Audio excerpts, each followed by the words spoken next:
there any dinosaur left that could defeat the Jurassic Park 3 Spinosaurus? Absolutely not. Before we even watch this, just know, the Jurassic Park 3 Spino is a genetic monster. It's basically an Indominus Rex, but it's also aquatic. It's amazing. With the official title release of the new Jurassic World film and rumors circling around about the return of the Spinosaurus, one question has come to mind. Is there anyone else that can actually stand up to this thing? No All Jurassic way. films, in exception of The Lost World, follow the same paradigm when it comes to dinosaur showdowns. In the original Jurassic Park, we see Rexy featured in a squash match against two velociraptors. Jurassic Park 3 with the Rex assassin Spinosaurus killing off the T-Rex. Jurassic World with a showdown between the Indom and Rexy, Fallen Kingdom with the Indoraptor versus Blue, and Dominion showcasing the rather tragic death of the Giganotosaurus against Rexy with backup. So, in this new upcoming film, and assuming that the Spino will indeed return, is there any land predator that can actually take on this thing?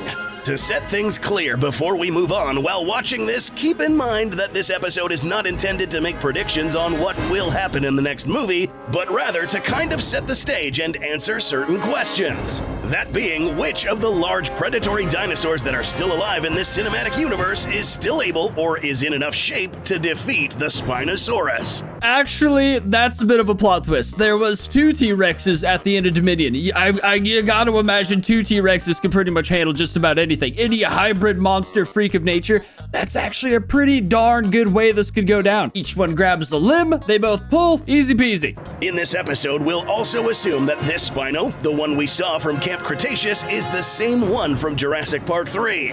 There is the matter of this same Spinosaurus being depicted as deceased in the game Jurassic World Evolution 2, the cause of death getting jumped by a bunch of raptors. However, this could have been an alternative timeline, since it was confirmed that the Spino from Camp Cretaceous was the same Spino from Isla Sorna. Bro, they gotta stop using the same Spino in every bit of Jurassic media. It's getting very confusing. And also the fact that in this game you can hear the phone ring inside Spino's stomach, when in the movie, the Spino had already shitted it out. Shitted. So, for this episode, we'll just pretend at least that this guy is still in fact alive. The synopsis of the new That's the word, right? Not shat. Is it indeed shitted? That's insane. Jurassic World movie reads that 5 years after the events of Jurassic World Dominion, the planet's ecology has proven inhospitable for dinosaurs, and the remaining ones exist in isolated equatorial environments resembling the one in which they once thrived. Because all those damn beavers, or locusts, whatever the hell it was. Here's where it gets interesting. The three most colossal creatures within that tropical biosphere hold the key to a drug that will bring miraculous life savings benefits to humankind. Drugs? It is said that these three are the largest amongst land, sea, and air. The last and largest land predator in this cinematic universe being the Spinosaurus, measuring at around 54.8 feet in length, perhaps more, making it almost a whole 5 feet longer than the Giganotosaurus from Jurassic World Dominion. To lay this simply, to better answer the question, here are all the large theropods that have appeared. Plus, the Spino's actually crazy, you know, like charged through that fence. It's a beast. I just paused it at the worst time possible. The Giga was like a total big jackass, dude. Starting with Rexy, Buck and Doe from Jurassic Park The Lost World, the Spino itself from Jurassic Park 3, who is now much bigger, the Indominus Rex, and Giganotosaurus. We'll also add Big Edie and Little Edie from Camp Cretaceous as well. So, I feel like sleep deprivation is catching up with me. I have a memory of two T-Rexes walking off peacefully in a recent Jurassic movie, and I am losing my mind, dude. That's what I was referring to earlier. which of these are still alive? Big Edie and Little Edie are still alive in the Camp Cretaceous timeline. The Giga, unfortunately, is dead. The Indominus' skeleton is sitting in the bottom of the lagoon in Nublar, and at this point in time, there are currently big question marks as to the current status of the Buck, Doe, and Rexy, the oldest out of this batch. Because this film takes place 5 whole years after the events of Jurassic World Dominion, saying that these two and Rexy are still alive is kind of pushing it. T-Rex during the Cretaceous would have lived anywhere between 28 to 30 years of age, with exceptionally healthy T-Rexes being able to live a little bit more. Yeah, but here's the thing, bucko. In Jurassic World Evolution, you could expand. Basically, they could live longer. Sue, for instance, was likely past her 30s, some ailments such as minor arthritis or some sort of infection. If Rexy was still alive at this point, she and the Buck and Doe would have been crossing more than 35 years of age, which is too old for a T-Rex. T-Rex. And damn, dude, I'm gonna be too old for a T-Rex pretty soon. if they are still alive, they would be nowhere near good conditions to take on another Years large away. theropod without incurring fatal injury. T-Rex just so happens to be an example of a type of dinosaur that grows fast, but burns out rather quickly. But what about the Spinosaurus? Is this guy too old as well? There isn't much data on Spinosaurids, specifically on lifespan. Despite this, we can draw a conclusion based on how old carnosaurs are in relation to their size. Holotypes such as that of Meraxes and an especially old Giganotosaurus show evidence that some of these guys could live up to half a century. The bigger the carnosaur, the longer the lifespan. Meaning that there is a good chance that Spinosaurus could have lived long lifespans as well. And in the Jurassic franchise, we may be looking at a Spinosaur who may not be in his prime, but is also not too old to be absolutely useless in combat. And given that this guy is still the largest theropod dinosaur in the franchise, it will take something special to take down the spined reptile.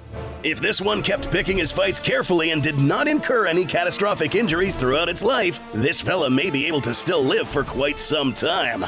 Now that we know that the larger carnosaurs would tend to live longer, consider that this Giganotosaurus would have actually been around less than 5 years of age during its appearance in Jurassic World Dominion. That's Had crazy. it not been killed in this film, this dude would have dominated Biosyn Valley for another 45 plus years.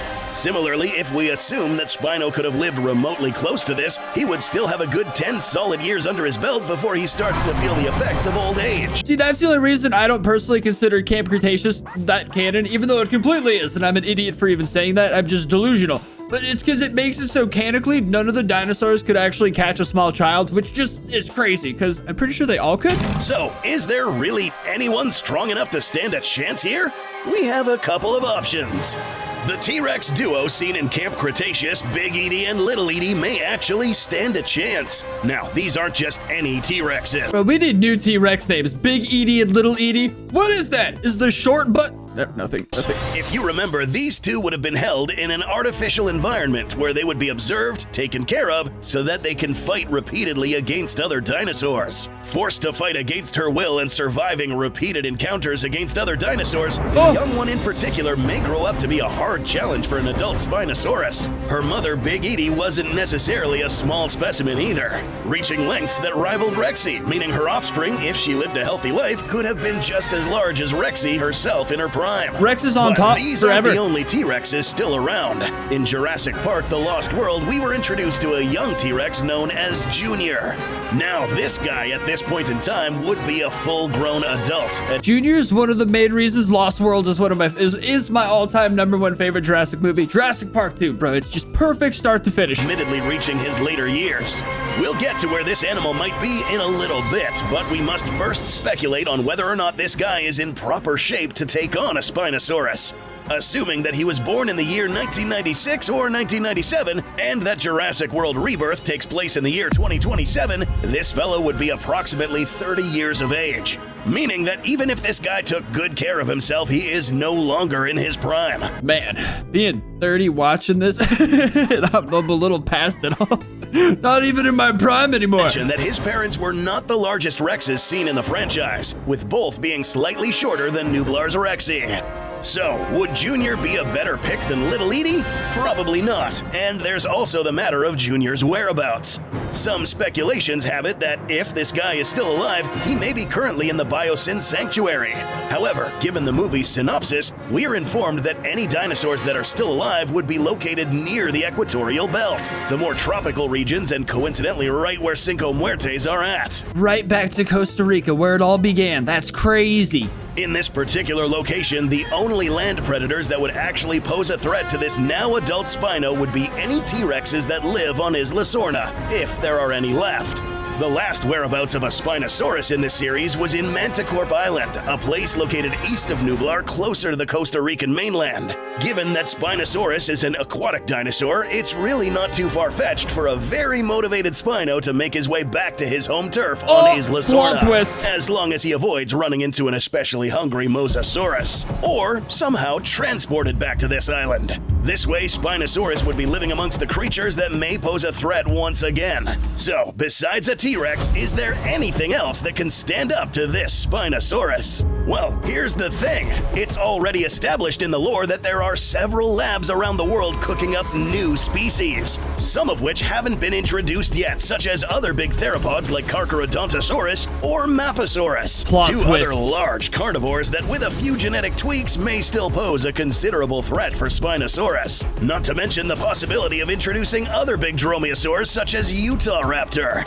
Besides this, however, there's really nothing on land besides any still living healthy T-Rex that can take on the Spino. Something new needs to be cooked up in a lab somewhere. Perhaps the said sinister, shocking discovery that has been hidden for decades could be it. I think the only logical answer to this, like the Spinosaurus dying, would be everyone's like hope is lost, everyone's panicking, all like everyone's gonna die, and then Billy comes out, like 50-year-old Billy with his backpack from Jurassic Park 3, and just like blows it up, like throws his backpack at the Spino, and the Spino blows up. God, that'd be horrible. But does it always have to be this way? For once, this animal may be an example of a villain that was never killed off. An animal that found his way back home and lived out the rest of his days without having to get pitted against another big carnivore. I'm so sleep deprived. Billy was Jurassic Park 3, right?